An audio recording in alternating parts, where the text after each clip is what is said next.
Que o dia de todos que nos acompanham seja infinitamente abençoado por Deus. Sejam muito bem-vindos a mais um mergulho profundo. É muito bom estar aqui para mais essa análise. E bom, começando já com um questionamento para quem nos escuta. Quem aí já perdeu o sono, assim, paralisado de ansiedade, tentando descobrir se Deus queria que abrisse um negócio próprio ou aceitasse aquele emprego em outra cidade? Nossa, acho que quase todo mundo já passou por isso, né? Pois é. E se essa angústia bateu na porta, saiba que isso é sintoma de uma confusão teológica gigantesca dos nossos tempos. Com certeza, é uma crise moderna. Exato. E hoje o nosso material base, o livro Tomando Decisões Segundo a Vontade de Deus, vai direto nessa ferida. O grande foco desse nosso mergulho é buscar um norte, sabe? Um caminho bíblico seguro para escapar daquela ansiedade que sempre acompanha a frase descobrir a vontade do Senhor. Que é uma frase que carrega um peso enorme hoje em dia. Um peso absurdo. Lendo as análises dos teólogos que o livro aborda, me veio uma imagem muito clara à cabeça. Tentar navegar pela vida hoje, com essas ideias modernas que vendem por aí sobre a vontade divina, é tipo estar no meio de um oceano, com um nevoeiro densíssimo e o pior, sem uma bússola. Uma imagem perfeita. Fica todo mundo à deriva.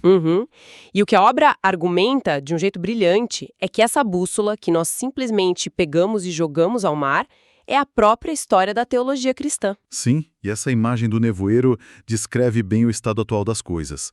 É um privilégio enorme desbravar essa arquitetura de pensamento hoje, porque o material traz um diagnóstico muito claro e, honestamente, um tanto duro. Pode falar, a gente aguenta. A comunidade cristã moderna se tornou extremamente vulnerável a desvios e a essas crises de ansiedade crônicas, porque simplesmente decidiu ignorar como os grandes estudiosos do passado se debruçaram sobre esse tema durante séculos. Como se o problema tivesse nascido ontem, né? Exatamente. Não é um dilema surgiu agora, na era da internet. O grande erro contemporâneo, eu diria, é a impaciência. A gente quer tudo pra ontem. A gente quer uma definição simplista, de uma linha só, tipo um passe de mágica para resolver algo tão insondável e complexo quanto a vontade do Criador. E quando jogamos fora as ferramentas que o passado deixou para a gente, ficamos totalmente à mercê de interpretações rasas. Interpretações que mais paralisam do que ajudam quem está tentando tomar uma decisão. E o material leva a gente direto para a raiz desse problema aqui, de forma muito surpreendente, começa no nosso próprio vocabulário. Isso mesmo, na própria linguagem. Quer dizer, se a simplificação é a grande vilã da história, as próprias escrituras já mostram que a palavra vontade não é um negócio que se resolve abrindo um dicionário básico da língua portuguesa, certo? Certo. O mecanismo de linguagem na Bíblia é muito rico, cheio de camadas. Um simples estudo de dicionário de português vai, na verdade, deixar qualquer leitor ainda mais confuso. Dá um nó na cabeça. Dá mesmo, porque os textos originais não usam a palavra vontade em um único sentido engessado. Se a gente olhar o Antigo Testamento, a título de exemplo, tem a palavra hebraica ratson. Ratson. Isso, que indica aquilo que traz prazer, sabe? O agrado íntimo de Deus. Por outro lado, no mesmo Antigo Testamento, a gente encontra termos como etzê. E o que significa etzê? Etzê transmite uma ideia mais estrutural, de conselho, um propósito ou um plano estratégico que, de forma alguma, pode ser frustrado. É uma vontade inabalável. Certo. Então já temos prazer de um lado e plano estratégico do outro. Exato. E quando vamos para o Novo Testamento, a coisa se expande. O termo grego telema, que a gente geralmente lê apenas como vontade, nas nossas traduções, tem aplicações drasticamente diferentes dependendo do contexto. Em alguns momentos, telema descreve regras morais. Regras que os humanos, infelizmente, quebram todos os dias. Os mandamentos, né? Isso. Mas em outros versículos, a mesmíssima palavra telema descreve os planos soberanos de Deus que ninguém, absolutamente ninguém, consegue impedir. Olha, isso me lembra demais a forma como a palavra mundo opera na Bíblia. Ah, sim, ótimo paralelo. Porque pensa bem, em João 3,16, o mundo é o alvo do amor incondicional de Deus. Deus amou o mundo de tal maneira. Sim, o clássico. Mas logo ali na frente, na primeira epístola de João, no capítulo 2, a instrução é super rigorosa. Ele diz: não amem o mundo, pois o mundo é alvo do desprazer divino e jaz no maligno. A mesmíssima palavra aponta para realidades teológicas quase opostas, dependendo do foco daquele momento. Exatamente. A palavra carrega significados diferentes conforme o uso. Mas espera aí, deixa eu fazer um papel de advogado do diabo aqui. Manda. Se a própria Bíblia usa a mesma palavra para descrever uma regra moral que eu, falha como sou, posso quebrar hoje à tarde e também usa para um plano infalível do universo que é impossível de ser quebrado, Sim. isso não cria um labirinto impossível para quem está lendo em casa? Porque, honestamente, se telema pode significar tantas coisas diferentes, como é que alguém não entra em desespero tentando aplicar isso numa decisão difícil? Parece que estudar as línguas originais piora a situação. É perfeitamente natural sentir essa vertigem inicial. Dá a sensação de que, ao cavar mais fundo, o buraco só aumenta. Total. Mas é aí que aquela bússola que você mencionou na introdução entra em cena. Os grandes pensadores do passado, desde a formulação da teologia sistêmica lá na Idade Média, eles não olharam para essas palavras e disseram: vamos inventar um termo mágico novo para unificar tudo. Eles não tentaram simplificar. Não. Eles perceberam que a vontade de Deus não cabe numa caixinha.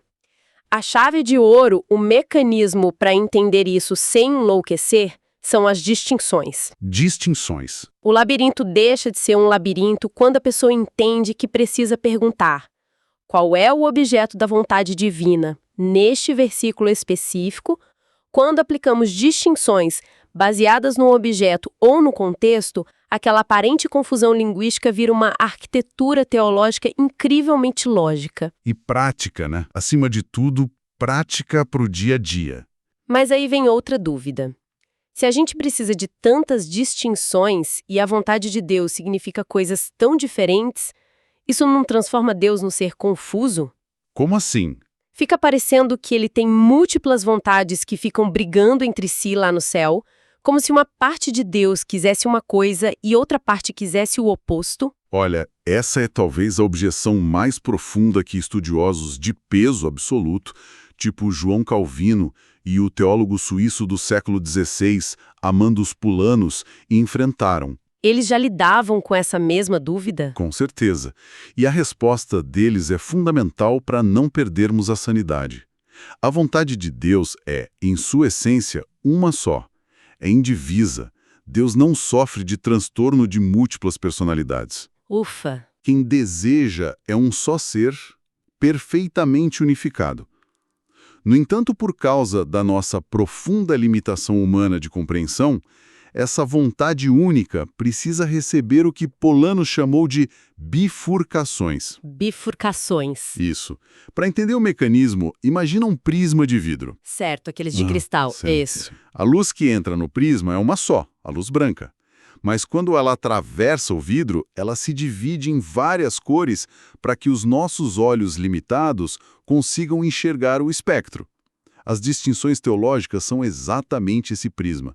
É através dele que nós conseguimos compreender as ações de um Deus infinito. Caramba, que analogia linda! A luz é uma só, mas a gente precisa das cores para conseguir processar visualmente. Perfeito. Então vamos tentar entender como essas cores, essas distinções, funcionam na prática, para não ficarmos só flutuando na teoria abstrata. Vamos lá. O material menciona uns pares teológicos que são bem densos, tipo vontade antecedente e consequente, ou vontade legal e evangélica.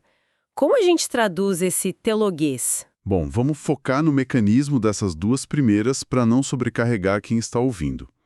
A vontade antecedente olha para uma ação ou objeto em si mesmo de forma bem isolada, antes de considerar circunstâncias ao redor. Ok, de forma isolada. Por exemplo, a Bíblia diz que Deus, em si mesmo, não tem prazer na morte do ímpio. Ezequiel fala isso. Isso. Essa vontade antecedente. Mas a vontade consequente olha para o quadro geral, para a justiça final e as circunstâncias. Consequentemente, para preservar a justiça cósmica, Deus decreta o julgamento e a morte do ímpio. Ah, entendi. É como um juiz humano. Como assim? Pensa num juiz humano íntegro. Ele não acorda de manhã sentindo um prazer sádico em trancar um ser humano numa cela de prisão úmida. essa seria a vontade antecedente dele, de não querer o sofrimento alheio.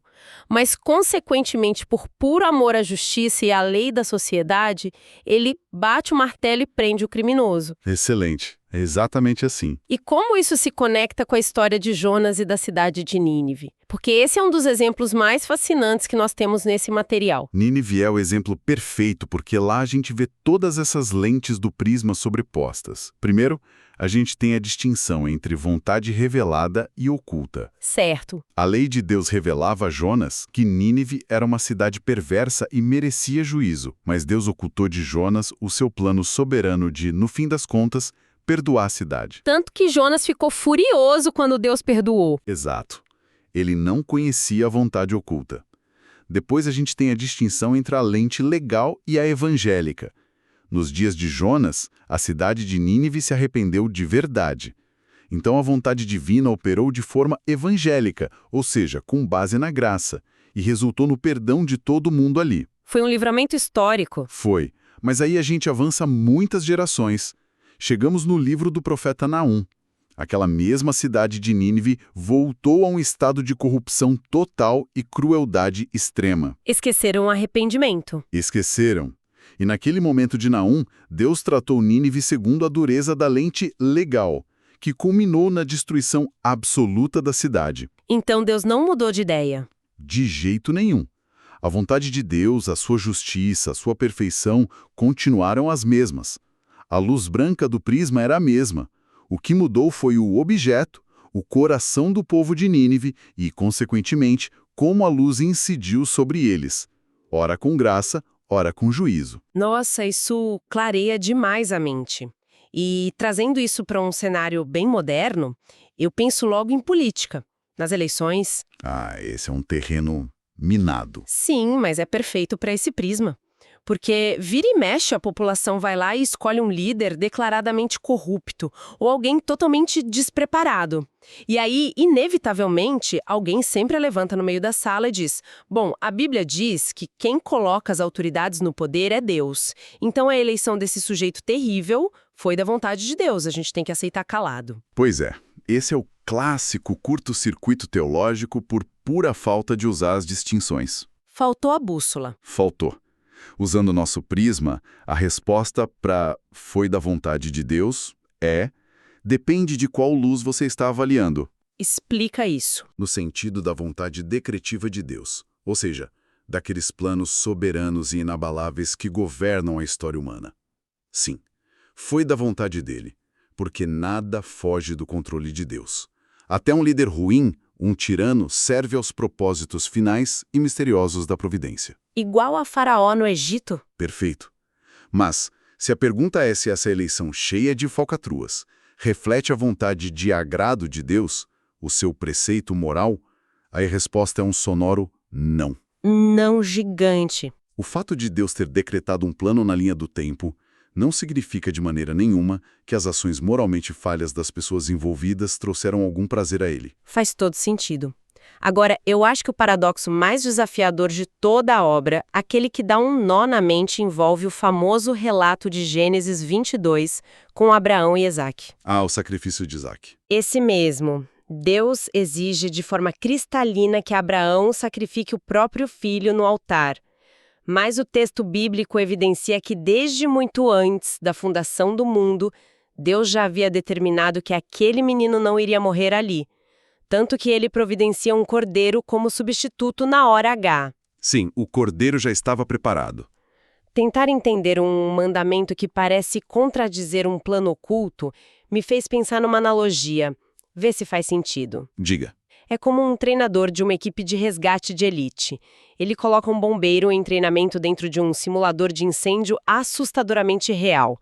As chamas estão altas, o calor é intenso. A vontade de preceito desse treinador, ou seja, a ordem que ele grita no rádio, é que o bombeiro entre no meio daquele fogo para tentar salvar um manequim. O comando direto. De decreto desse mesmíssimo treinador é que o bombeiro de forma alguma sofra uma queimadura, porque é o treinador que controla a válvula central de gás do simulador. E ele já decidiu que vai desligar o gás décimos de segundo antes que as chamas fujam do controle. O treinador exige o teste real de obediência, mas ele já decretou a segurança final. Olha, é uma transposição excelente do conceito. E o mais importante, o treinador não é esquizofrênico por criar o cenário do fogo e, ao mesmo tempo, garantir que ele não fira o aluno mortalmente. Não tem contradição nele. Nenhuma. Os teólogos do século XVII batiam muito nessa tecla. O estudioso Francis Turretin, por exemplo, resumiu esse mecanismo de Gênesis 22 de um jeito brilhante. Ele declarou que, e eu cito, Deus, sem contradição, quis que Isaac fosse oferecido e que não fosse oferecido. Olha, escutar a expressão sem contradição numa frase dessas parece um absurdo ilógico. Até a gente entender a lógica do simulador de incêndio. Exato. Porque os objetos da vontade são diferentes. Como assim? A vontade de preceito, de mandamento, foca em provar a fé de Abraão. Já a vontade de propósito, o decreto inflexível, foca em garantir que a linhagem da promessa através de Isaac fosse preservada viva. As duas realidades operam juntas. Elas não competem, elas se complementam. Entender essas camadas todas, preceito, decreto, simulador de incêndio, tira um peso enorme das nossas costas, né? É até intelectualmente libertador. Traz muita paz de espírito. Mas aí eu te pergunto, o que acontece quando a gente ignora essa bússola no dia a dia? Porque o livro aponta consequências práticas e erros muito graves que infectaram a mentalidade de quem tenta tomar decisões hoje. E o primeiro grande erro citado é o famoso conceito da vontade permissiva. E a vontade permissiva. O uso moderno que deram para essa expressão é uma distorção perigosíssima. Por quê? Porque, popularmente, as pessoas começaram a usar esse termo para sugerir que Deus adota uma postura totalmente passiva diante da dor ou do mal. A ideia que se vende nas entrelinhas é que Deus planeja só o bem, mas quando algo ruim acontece, ele simplesmente cruza os braços, olha para o outro lado e, entre aspas, permite que o universo siga seu curso bagunçado sem se envolver. É como se ele dissesse, poxa vida, as coisas fugiram do controle aqui, eu não queria, não era o meu plano original, mas vou ter que deixar rolar. Exatamente. Como se Deus fosse refém do acaso. Mas o conhecimento histórico e as escrituras ensinam um mecanismo incrivelmente mais profundo e ativo. É o que a teologia chama de concursus divino. Concursos divinos. Sim, o concurso divino. Isso significa que Deus nunca retira a sua sustentação contínua da realidade. Ele não abandona o barco. Não. Ele não é um relojoeiro que deu corda no universo, virou as costas e foi tirar férias. Ele participa ativamente de cada milissegundo da existência. Obviamente, Deus não é o autor moral do pecado, e ele não sente prazer na iniquidade. Fica claro pela distinção que a gente viu antes. Isso. Mas como os profetas Abacuque e Isaías apontam de forma muito rigorosa, Deus governa e frequentemente assume a autoria dos julgamentos e das calamidades justas que nos sobrevêm. Ele ativamente destrói o arrogante. Ele julga as nações. Ele age de fato. Ege. O termo moderno vontade permissiva, do jeito frouxo que é ensinado hoje, tenta proteger a reputação de Deus diante do sofrimento, mas acaba pintando o quadro de um Deus fraco, distante, inativo. E isso não reflete a revelação bíblica. Caramba! Mas espera aí. Deixa eu colocar um peso na balança agora. Diga.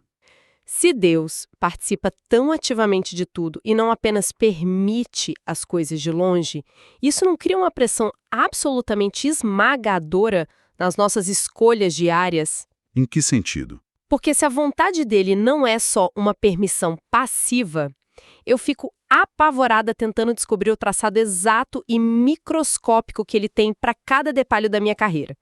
E isso nos leva direto ao segundo erro estrutural que a obra debate, a busca frenética pela tal vontade individual. Chegamos no ponto central da angústia. Sim. Para mim, o debate que o livro traz entre os teólogos Gary Friesen e Amy Blaine Smith é o ponto alto disso tudo. É um debate que toca na ferida, né? E o material que a gente está estudando se alinha muito mais à perspectiva de Gary Friesen. Certo. E o que o Friesen diz? A tese do Friesen não nega, de forma alguma, a soberania divina. O Salmo 139 deixa mais do que evidente que há um plano abrangente de Deus para nós. Mas o que o Friesen desconstrói com maestria é a ideia de que Deus possui uma preferência moral oculta entre duas escolhas lícitas. Duas escolhas lícitas, tá. Em outras palavras, imagina que alguém precisa escolher entre ir como missionário para o continente africano ou para o Oriente Médio. Ambas são escolhas maravilhosas. Deus não escondeu a resposta certa debaixo de uma pedra sagrada que você precisa achar através de um sinal nas nuvens. Então não tem um mapa do tesouro. Não tem. A exigência de Deus para ambas as escolhas é rigorosamente a mesma: obediência à ordem de pregar o Evangelho. O que ele exige moralmente de quem vai para a África, exige também de quem vai para o Oriente Médio. Não há uma terceira vontade secreta para você adivinhar. Mas se não existe um roteiro individual, específico, microgerenciado, escrito nas estrelas, só para mim, eu me sinto apenas mais um no meio da multidão. Dá um vazio, né? Dá um baque emocional. Isso não esvazia completamente o nosso senso de propósito, a nossa individualidade? Eu consigo imaginar alguém ouvindo a gente agora com medo de dar um passe de fé na carreira, achando que está sozinho e que Deus não se importa com os talentos específicos dele. E é exatamente em cima dessa dor emocional que o contra-argumento de M. Blaine Smith se apoia. Ele tem esse receio de perdermos o propósito. Mas se a gente lê Friesen com cuidado, a teologia dele não anula a individualidade em nenhum momento. Não. Não, o mecanismo de operação é simplesmente outro. A vontade preceptiva de Deus, os comandos bíblicos claros, já nos exigem o uso responsável dos nossos dons únicos. Ah, entendi. A sua individualidade é ativada quando você obedece ao preceito geral de servir ao próximo usando o que você tem de melhor. E a grande ferramenta para as escolhas que não envolvem pecado não é uma revelação mística, é a sabedoria. Sabedoria. É tão simples que a gente ignora. Sim. Se uma pessoa baseada nos seus próprios traços de personalidade prefere abrir um negócio super inovador e cheio de riscos, enquanto o vizinho dela decidir investir as economias numa franquia altamente conservadora, nenhuma das duas está cometendo pecado, nenhuma está, errando o centro da vontade de Deus. A busca por uma vontade oculta e hiperindividualizada, no fim do dia, só fabrica cristãos frustrados com o aparente silêncio de Deus. Ou então o oposto, né? Fabrica cristãos prepotentes que acham que recebem revelações especiais até para escolher a cor do carro que vão comprar na concessionária. Exatamente. Fica beirando a superstição. Nossa, isso muda tudo. Quer dizer que eu não preciso ficar buscando sinais nas nuvens para tomar decisões do cotidiano. Mas sabe, aí a gente entra num perigo oposto, que é o terceiro erro apontado pelo material. A visão do autor, Peter Masters... Ah, o extremo oposto. Sim, porque a ideia do Masters é: se não tem essa vontade individual microgerenciada para os detalhes, então nós devemos consultar a direção de Deus estritamente nas grandes decisões da vida. Tipo casar, comprar uma casa. Mudar de país, abrir empresa. E deixar que o mero bom senso resolva as escolhas pequenas, tipo qual marca de pasta de dente comprar ou onde a gente vai almoçar hoje. Olha, à primeira vista, essa visão do Peter Masters parece muito razoável, né? Ela separa as grandes crises vitais das trivialidades bobas. Tira aquela pressão cômica de ficar orando 3 horas seguidas para decidir se vai tomar sorvete de morango ou de chocolate. Mas o diagnóstico que o livro faz refuta essa divisão de forma categórica. Exato. Porque o Masters cria um abismo totalmente artificial entre o que ele julga espiritual e grandioso e o que é secular e insignificante. E a refutação da obra vem direto de 1 Coríntios 10:31. Que é aquele versículo sobre comer e beber. Isso.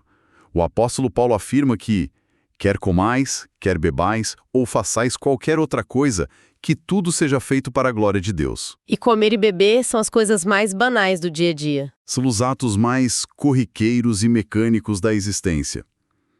A direção de Deus para a nossa vida não funciona como um botão de emergência com vidro que a gente só quebra para apertar quando vai assinar um contrato milionário. Não é um extintor de incêndio. Não é. A vontade de Deus é a aplicação constante, diária e orgânica dos princípios bíblicos.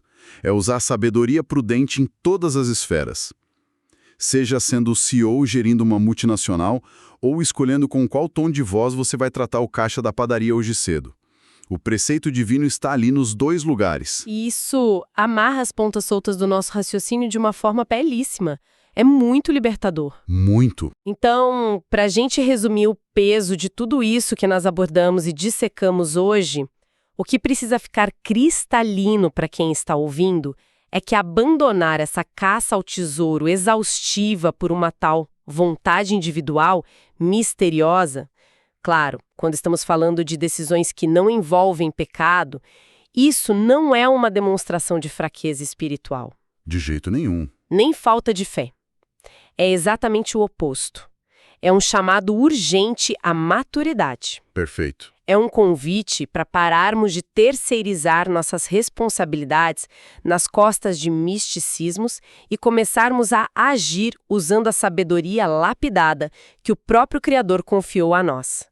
Sempre ancorados, claro, nos limites claríssimos da palavra dele. É reconhecer que o nevoeiro existe sim, mas aceitar que a bússola sempre esteve conosco. Muito bem colocado.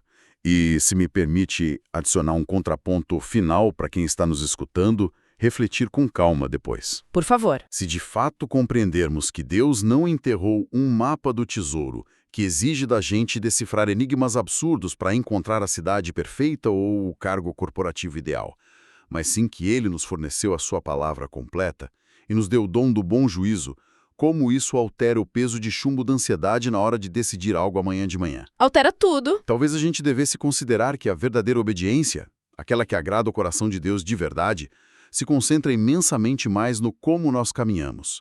Com qual integridade e caráter nós andamos, sabe? Muito mais do que focar de forma obsessiva em para qual direção geográfica nós vamos virar na próxima esquina. Sensacional.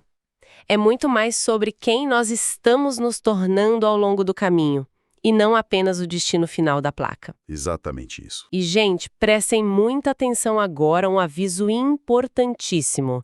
Nós teremos um novo mergulho profundo abordando a continuidade direta deste mesmo livro, o Tomando Decisões Segundo a Vontade de Deus. Tem muita coisa ainda. Muita. Nós vamos aprofundar de forma super prática as distinções vitais entre a vontade preceptiva e a vontade decretiva e como tudo isso muda a leitura da sua própria história de vida. Deus abençoe todos os ouvintes.